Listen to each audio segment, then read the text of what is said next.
time to feed the pigs. This is one of my favorite times of the day because it makes me happy to see how little feed I actually have to give these pigs. Gotta get them off my back. We have saved so much money on our feed bill when it comes to pigs over the last year or two now. And the reason why is because we raise a grazing pig out on pasture. So, are you thinking about getting maybe IPPs, Idaho Pastured Pigs, or Coonies? If so, you're going to love this episode today. We interviewed White Bison Farm all about pastured pigs, IPPs in particular, but also Coonies. And we talked about how to save money in their feed. We talk about, this is something they do that's just incredible. You're gonna be fascinated how much money they save on their feed bill because they use fodder. If you like raising pigs, but you don't like spending a fortune on feed, welcome to the club. Sit down, enjoy this interview with White Bison Farm, and pay attention for the savings you're gonna get from fodder, from pasturing, and also pay attention to what you need to consider when it comes to minerals with your pigs out on pasture. I know you're gonna love this interview. By the way, if you're a Homesteady Pioneer, just click right there. That'll take you instantly to the extended version of this interview. Homesteady Pioneers get the hour-plus version of all our podcasts. It's a little bit more in-depth for the serious homesteaders, but for the rest of you, enjoy my discussion with Jodi and Dave from White Bison Farm, all about raising healthy pigs on pasture and how to save money on feed doing it. We started with Coonies,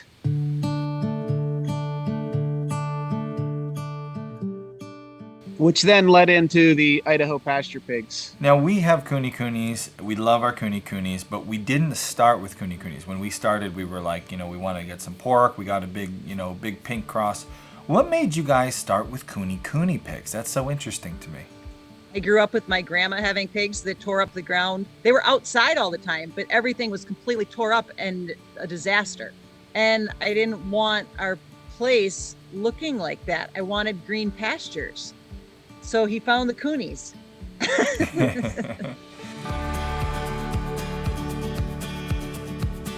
That makes sense, right? You have horses, you got to have good quality pasture. And then bison too, obviously you want to have good pastures and you don't want to have craters that your animals are going to break your legs in. And you got Coonies. Did you want to have pigs just to have a couple hobby pigs? Were you looking for pork? What was the first reason you decided to bring pigs onto the farm? I just like pigs, and I found them, and I showed them to Jodi, and she said, "When are we getting them?" And I said, "Well, we're not getting them yet," but she's like, "Well, I know you were probably getting pigs." So I ordered my pigs. And of course, we got the one, and Jodi's like, "When's the next one coming? When's the next one coming?" So she really liked pigs, she just didn't know it. We had this one little pig in this huge pasture all by itself. It was lonely. So you got a bunch of Coonies, and were they just pets? Did you wind up using them for meat at all? Were you just selling live piglets? What was the how did it develop into a farm? We never had a bunch of Coonies. We only ever had maybe 6 or so, something like that, enough to do a couple breeding pairs, whatnot. So we were selling them all live. We probably had Coonies for 5 years before we ever ate one. We just couldn't produce them fast enough. We were one of the first breeders of Coonies. So the circle was pretty small, and we knew Shelly Ferris. So as I would talk to her about Coonies, she was telling me what she was doing.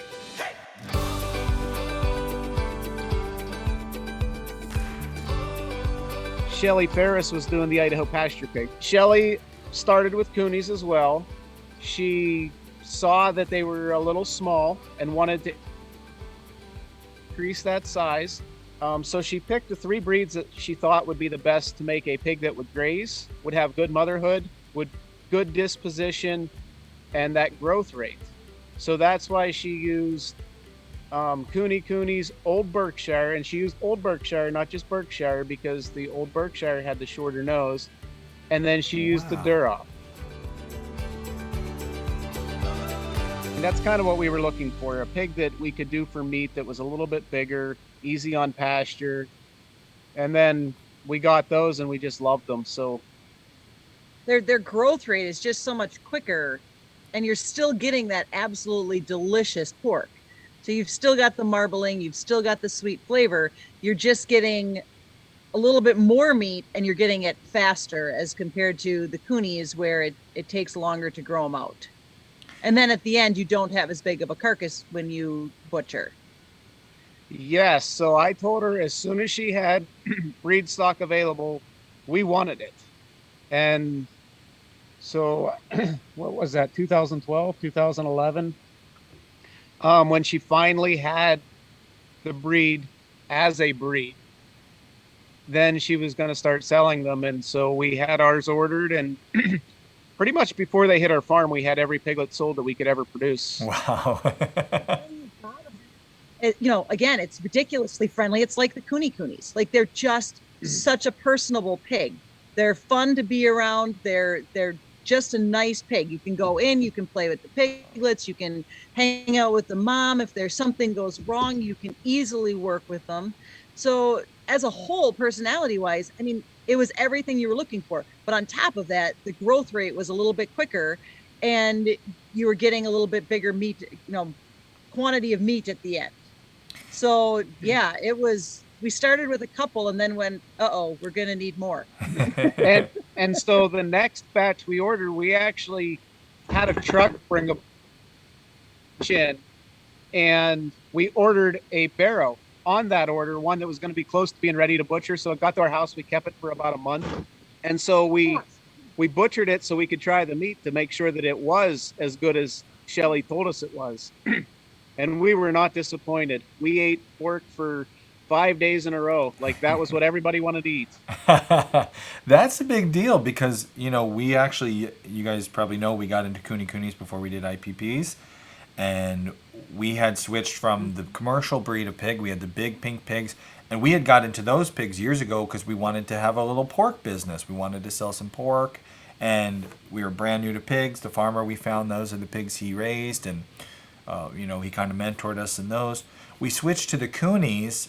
Totally different reason. It was because my middle son now, he wanted to have some pigs, and right now he's only 5 years old, so we couldn't have anything too big. So we got the coonies, not for meat, but knowing we'll butcher a couple of them and we'll enjoy the meat.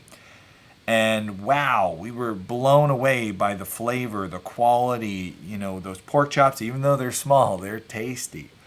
And we don't want to go back to the commercial breed. That cooney pork is so, so good. Now, we have not yet had IPP pork. So hearing from you guys, somebody who had coonies for years, that yes, it's just as good. That's music to my, I'd say ears, but maybe it's music to my belly. I don't know. So you did mention something. So they're not quite as fatty as the cooney. Which isn't a bad thing, right? A lot of people do complain, unless you have a good purpose for that fat. A lot of people say, coonies are too fat. I like the fat. I can never get enough fat, but probably a lot of people don't mind that. We started out small. Then Shelly decided that they weren't going to have the Idaho Pastured Pigs, so we got her herd in, and we knew that this breed needed to continue to be a breed. So for a very long time, it felt like we honestly kept doubles and triples of all of the lines, because if you didn't, you were going to lose the capability of containing those. There might be the possibility you're selling them, but a lot of people, most people, are buying these pigs to raise their offspring for meat. Most people don't buy the pigs to be breeders. They buy them because they want to raise good quality pork. So for a very long time, we kept doubles and triples of all of the lines. Then a few years ago, I said, this is a lot. I mean, you're going through winter in Wisconsin with 500 pigs. That's a lot of pigs in the winter in Wisconsin. You guys need to come back to do a whole episode. Let's finally get to the point where we can a whole episode on winter pigs, because winter pigs are the worst. And a Wisconsin winter pig. Yeah, that's a lot of pigs. That's next level. when you're out there in the middle of winter putting another line of fence up because the snow is too high. Oh, man. Yeah. Awful. Wow, you guys really had some serious dedication to these this breed. They must be that good. We did. So now we're finally to the point where we can, we obviously don't have to have quite as many. So honestly, we usually try to go through the winter with about 200 pigs, which is, I know it still sounds like a lot of pigs, and it is, but it is a lot easier than 500 to 600 pigs. So any given time, like this time of year, we probably have 500 to 500 out there right now. But I mean, we're having our fall piglets. So by default, people will start coming, they'll start getting their breeders. If they're not breeders, we sell lots of feeders or barrows. At our farm, we don't sell the non-breeding quality girls to anyone. We keep them here. Those are the ones we raise up. Those are the ones we sell as pork to other people. Because again, if it's a barrow, it's cut, it's not castrated. If it's really nice and you fall in love with it, I don't care if you keep it as a pet forever. But if it's a girl and she could potentially have piglets and then you fall in love with her and you're like, but I'm going to keep her, she's not breeding quality. So we've learned that we should keep those here. And we, like I said, we butcher those. So we make sure they get butchered. Are you guys the largest IPP breeder out there? Or at one time were you? Yes. At one time, yeah. I would say we still are. I mean, it's because now we do have a lot of other good quality breeders who are extremely concerned about maintaining the breed standards. Yeah. Where again, when we were just starting, there wasn't as many people that knew about them. Now we've got a really, really good backdrop of other breeders that are really concerned about producing breeding quality, really nice pigs. And it just makes things so much better all the way around. Yeah. And when we started selling breeders, we were shipping them all over the country, and we were trying to create those diverse lines everywhere in the country. So Jodi was really particular on trying to send different lines to different parts of the country so that if someone from the Northeast bought pigs, the next people that bought pigs in Northeast, she was trying to send different lines so that it was, so that they could start to trade amongst each other and not have to ship pigs across the country all the time. We've been fortunate with this show a couple times to talk to people who were at the early stages of a certain breed. One of the ones we talked to was the guy who did the Kiko Goats. And I'm always amazed by, first off, some breeds are so old, that's a history lost, right? We have no idea where they came from. We have no idea why. But to be able to talk to people at the early stages of developing a breed, and then to see, we've always been on a hobby level, except for now with our mini jerseys, we've gotten much more into breeding. But most of our levels are always hobby level, food level. Like you said, we breed for our table. We don't breed for, anything other than, we want to have a bunch of pork in our freezer. But to hear the decisions, for us, it's, okay, that animal and that animal will produce food. Let's do it. Let's eat it. The decisions, the things you have to think about when you decide, or that at least you should be thinking about when you decide to breed, to maintain a line, to continue or improve on certain traits. It's a whole nother level. So one thing that I read in your book, Jodi, that you mentioned here, and I thought would be interesting as we start talking about breeding. We've talked a lot about IPPs on this channel, especially as we were starting to shop for them. We've talked about, basic, kind of what somebody would want to know if they're getting into it for the first time. But now you guys are running a much larger operation. You don't just have a couple pigs, for your family. You mentioned how personable they are, and I remember reading in your the chapter about breeding how you talked about one of the things that you select for when choosing breeding stock is personality. Tell me what goes in when you guys are breeding doing your breeding program. What are you looking for in a breeding pair other than a good personality? What do you look at when you look at a couple pigs? Maybe the person watching or listening to this episode has already heard our 101 and they're starting to think about maybe doing their own breeding. What's something that you look for to say this pair is going to make a nice IPP? I'll tell you what we do not choose for. We do not base anything on color, ever. I know that people always are picking based on color, but that is as far from the main concern as you can possibly get. I know they're fun to look at, but it is amazing how many times people are like, okay, I want this. And you're like, yeah, well, that pig is not even close to breeding quality. Not going to happen. So like you said, we do pick based on certain things. And now we're to the point where we honestly don't let other people pick their pigs because we know what is going to go into making a good breeder. And we don't want our name put out there with this pig that might turn into something that's not what an Idaho pasture pig breeding quality pig. It's much easier when we get to pick the pair from here as compared to somebody else saying, okay, I've got a boar and I want a gilt to go with it.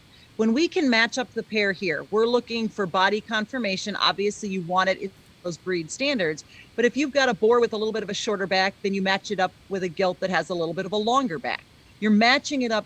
And we always say, look at it like you're going to eat it. So you want the nice hams. You want the nice bacon. You know what I mean? You want everything on there to match up. On top of that, you've got to look at the head, the snout. If we're going to continue and keep this breed the way it is, grazing ability wise, it has to have the snout that upturns. Here's the thing. A lot of people get really concerned about a super short snout. We don't like the super short snouts, and not because they don't graze okay, but we do tend to see more of the cooney qualities when they contain that super short snout. So it's more of a medium length snout, but it does have to upturn. You know, if you've got a medium length snout, but it's super straight, you're not gaining anything by that, putting that pig into the breeding quality. You want that upturn so that it continues to be able to graze the way you want it to. This is something that at a hobby level, a homesteader level, who's just going to have one pair, in the beginning, they won't, the numbers aren't there, right? If they're going to find one pig here and one pig there, the numbers aren't there for them to do this kind of selecting. So the thing that comes to my mind is if you're going to do what we do, which is just a pair for yourselves and you sell a couple of the offspring just on Craigslist or, however you sell it, how important it is to find a good quality breeder source that will do all this work for you. Now, obviously, you can fit that bill, and people will at the end will tell them how to contact you if they want to contact you guys for that. But what would you suggest someone in my shoes who can't do all this selecting? I don't have 200 pigs to choose from. I just got to find a pair to work with. How do you what do you identify in a breeder or a source for pigs? How do you know this is a place that I should buy from? I think that one of the important things is to have so that breeder has enough pigs. So they're not selling those they don't have the ones that you need. So you want them to have at least a few litters. The more litters they have, the better. And the longer you've been doing it, the longer you've looked at litters, and you can identify those things quickly. We're looking at our piglets at day one, at week 1, at week 4, just trying to assess how they're doing, what's looking good. Are they progressing the way they should? Are they not? So you start to get a feel for how they should progress. And the other thing is, and again, you know this from talking to Kirsten, talk to the people. The more you actually talk to somebody, and again, this isn't texting because you don't get a real good feel for people from just texting. But when you're actually talking to the breeder and hearing what they have to say, you normally get a really good feel for what they're looking for, what they're doing, and if they know what you want them to be doing, basically. So again, you talk to Kirsten, you know how concerned she is about the breed. You know how much she puts into this and how much she cares. You would just know from talking to her that she's someone you would want to buy pigs from. I remember, and I tell this story all the time, when I first got into pigs, and again, this was the big pink piggies, who I call my mentor in pigs, Tom Dexter, he was a guy from Connecticut, lived not too far from us. I called him, hey, I want to buy pigs. And he said, whoa, have you ever had pigs before? And I said, no, but I want to get like 6 of them to feed, my family and sell a little pork. And he was like, okay, that's a bad idea. Why don't you start with 2? I won't sell you 2 till you come to my place and you tour it and you see how we do things and you make sure you're ready. And I always felt like knowing pigs and knowing the kind of trouble you can get into with pigs, or they can get into if you let them. If I had found a guy on Craigslist who was like, here, have 6 pigs, I wouldn't have pigs today, because I would have had problems and it would have been a disaster. And I'd have been like, I hate those animals. I don't want them, like I feel about goats. And I ironically never had a goat mentor, so maybe that was my problem. But because I had someone who really said, like, slow down, make sure you're going to do this right, and made sure I was ready, and I started small and slow, and he gave me a good product to start with. Forever, I now have pigs. I love having pigs. Now, we've changed breeds for different reasons. I still like my big pink piggies for certain things. If I were to start a pork business today, I might go back to them. Maybe not if the IPP works out, but the point is finding a good source who cares, who takes the time, and I love that bit about making sure they have the numbers, because we know from our experience, we haven't bred a lot of things on this homestead, but we have done a lot of work with our mini jerseys over the years. And then just at the hobby level, we've had some goats bred, and we've had a couple of cooney litters. Numbers is so important for choosing something that you're going to continue. If you're just going to eat it all, then it's okay. But if you're trying to choose the best animal and you only have a pair or 2 pairs to work from, one of the reasons our mini jerseys, we do a lot of AI, is because we want to pull in the really good quality genetics that we couldn't have on our farm, and that diversity we couldn't have on our farm. So just some awesome advice there. Now, you guys, I know something that you really spend a lot of time with and focus a lot on, and I think is one of the secrets to making IPPs successful as pastured pigs, is their nutrition. You go into this a lot in your book, Jodi. When it comes to your breeding pair, this is not just a pair of pigs that you're going to fatten up and put on the table. You could throw a bunch of corn and soy at a pig and not worry about stuff, and a couple months later butcher it and you got some. Tell us, what do you do to take care of pigs' nutrition? So I don't honestly know that there's anything more important for the pigs than their nutrition. You want them to be healthy. You're not just raising this pig for 6 months so you can butcher it and eat it. You're raising this pig because you want a pig that's going to continue, that's going to grow out, and is going to have babies or piglets. But let's say you are just raising feeder pigs. Let's say you're going to just raise 2 pigs. You're going to raise them up for the 9-10 months till it takes to butcher. You still want a good pork at the end of it. You still want a pig that gets that grass-fed quality. You still want a pig that's got the nutrition in its system. There are so many people that raise pigs, just traditional pigs. And this has been honestly, that we've heard, what does it matter if they have selenium? It doesn't matter. We're going to eat them anyway. Well, okay, except that if you have a pig that has weak and brittle bones, is that really what kind of pig you want to be raising?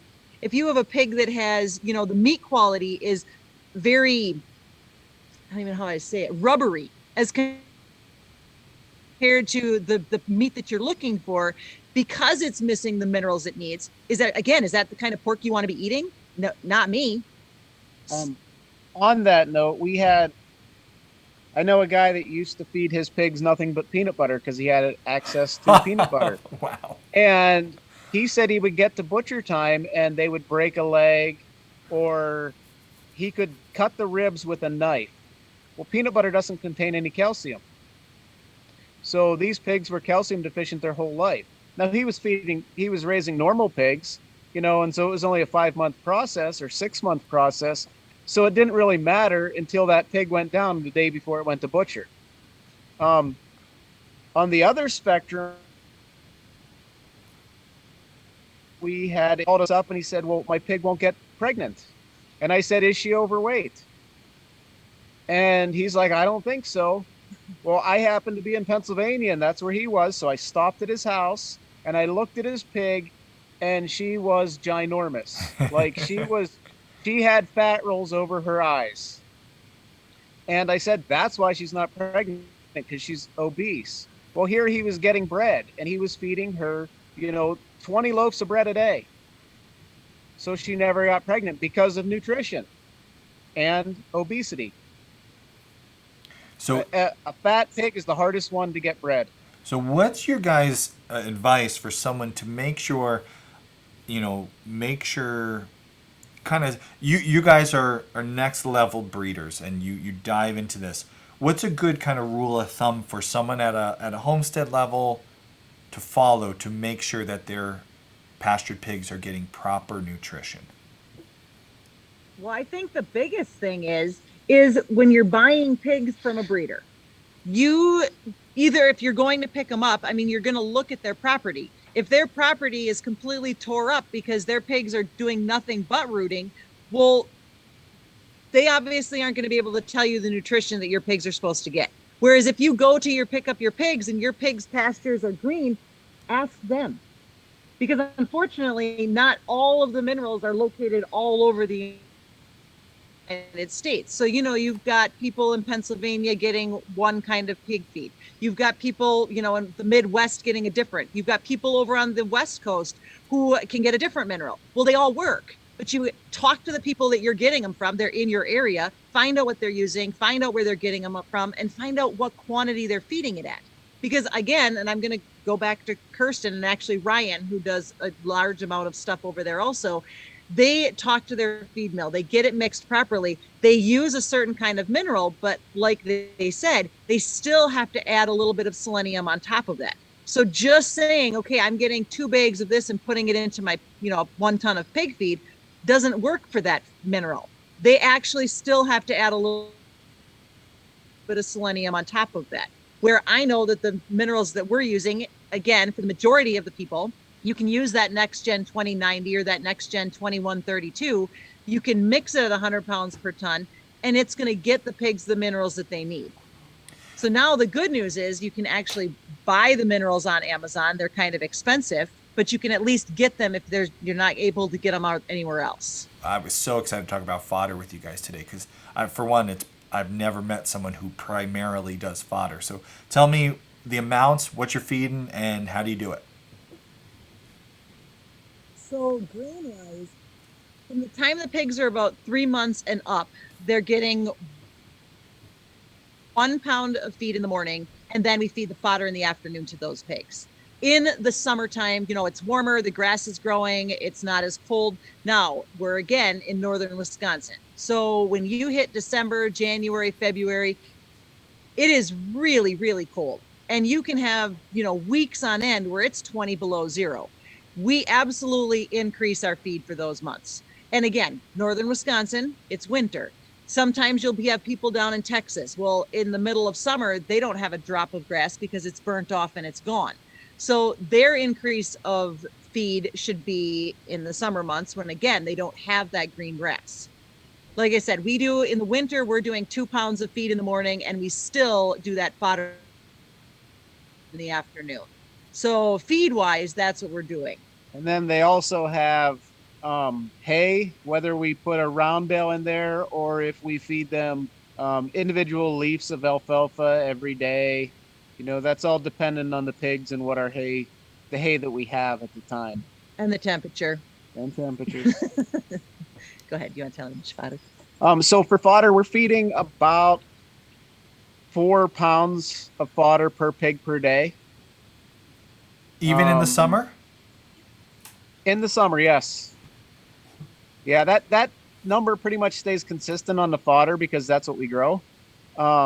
So we grow pretty much to capacity and then just feed that. And, the feeder pens, if we have extra, the feeder pens get that. They can put a little bit extra on. It's still a grass, so it's not like you're giving them extra grain. The other thing is we use barley, but we have found that if we put field peas in, so every day we do 50 pounds of barley seed, and in the summer I do 4 pounds of peas because it makes it tastier. In the winter, we usually use 2 pounds of peas. And just adding that field pea into there decreases that bitterness of the barley. And it is amazing how well those pigs eat that fodder. Wow. I mean, they're sitting there, as soon as you throw it into them, they are scarfing it down and fighting over it. And you'll have pigs that'll grab a second and I don't know if you've seen our videos, but they'll grab a hunk of it and run away and go to a different part of the pasture so they can eat it by themselves. So cool.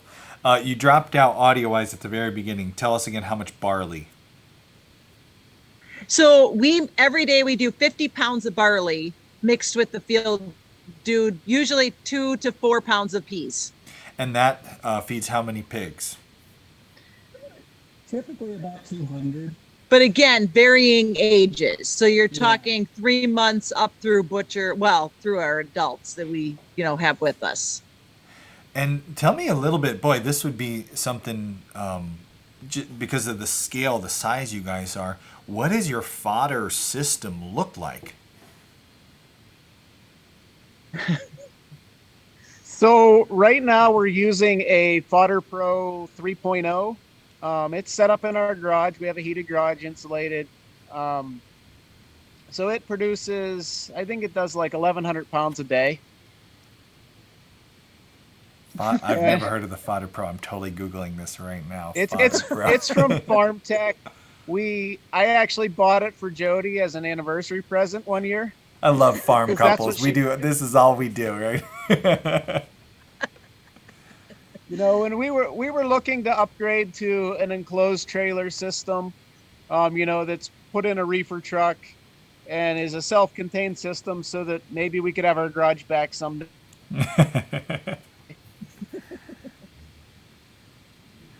Wow, look at that thing. That's amazing. So this thing is for those who are listening on the podcast, kind of explain the size and what it looks like here, what you're working with. So it's probably about 30 feet long.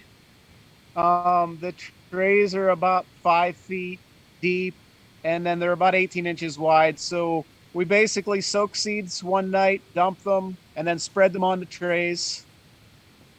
And in 5 to 6 days, we're harvesting and feeding. I hear people ask a lot, will fodder save me money? Does it save any money, or is it basically just a tool for nutrition and, good pasture? Is there any savings there on cost? Well, we don't use it for cost. We use it for quality. But there's definitely a savings there. I don't remember my numbers right now, but they're in the book, though. Yeah, they're in the book. I think of some calculations we did. Link below.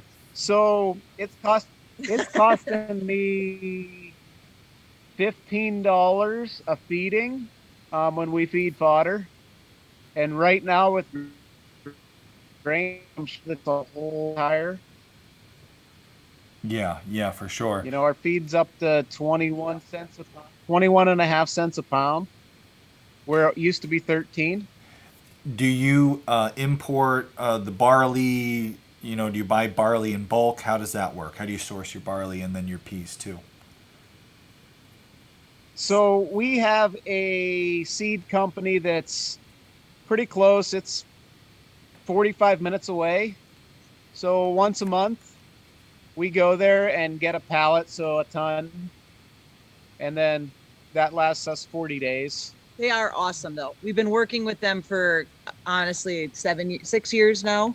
And so every year they figure out how much we're going to need. They bag it up, set it there in pallets, so it's ready and waiting for us when we come. And we do use a certain seed. Yes. So we don't just use any barley seed. We have the ones we like that perform best. And so they'll bring a truckload of that in from Canada just for us every year. Wow. Man, when you find a good feed source, a feed mill, we had back in Connecticut, we had all our contacts, and we are still, maybe you guys got a tip for me being in Pennsylvania. We're still looking for, having been in Pennsylvania, we're still looking for a good, like a feed mill, a good feed source. That's a tough thing. And when you find it, they're worth their weight in grain. They are worth their weight in gold. They absolutely are. You mentioned looking at their pastures to see whether or not they're doing a good job with their minerals. Maybe we could take a look at your guys' pigs and your guys' pastures and get an idea of what we're actually looking for here. Would that be all right? That'd be awesome. So this is her first litter. And, obviously she had a nice big litter for her first litter. They're doing absolutely fantastic. In the extended version of this interview, Dave and Jodi actually give us a tour of their pastures, show us what to look for to see whether or not our animals are getting the nutrition they need. They also go more in depth on breeding, feeding, everything you're going to want to know if you're planning on raising pastured pigs. Click the link that just popped up or check the bio. Become a Homesteady Pioneer. You'll gain instant access to all our extended versions of all our episodes. You guys have such a wealth of information here, so many years of experience. We could have a day-long episode here, but it's Saturday on the farm. You got stuff to do. If somebody wants to dive into that years of experience, where can they learn more? Where can they find you? And tell us about your book too, Jodi. So you can find us at whitebisonfarm.com. We do have a website. We are on Facebook. You can definitely find us there. But a lot of our information, I really like websites just because it's a lot easier to find the information and to read it. So I would say go to our website. You can feel free to call us at any time. Our phone number is on our website. Yes, you can absolutely purchase the book, Raising Pigs on Green Pasture. Again, that book comes from years and years of raising pigs and hearing the same questions and honestly learning from our mistakes. So I wrote it with his help so that we could hopefully prevent other people from doing our mistakes, so they could learn from what we have done. It's not because we know everything, because I feel like we learn something new every day, but it's so that you can learn from our, what we're doing, what we've done, what does work, what doesn't work, and make it into your farm. Yeah, you guys, I can't say enough good things. It's a book. In this world of homesteading, you find books that are just, they're like a little gold brick. It's not a dictionary, but in that right there section is so much information, so much experience, and the best thing is it's based on years and years of experience boiled down, right? It's the maple syrup. It's years of experience, years of lessons boiled down into something you can actually go through. If you're going to get pigs, it won't take you long to get through it, and you'll have that years of experience added to you, so you make less mistakes. You'll still make mistakes. We all do it all the time, but it will help you get a better start. So we'll have a link below if you're watching the video, or if you're listening to the podcast. We'll have a link in the write-up to Jodi's book. We'll have a link to your guys' website, and we will plan to have you back for masterclass on winter pigs, because I want to know all the secrets.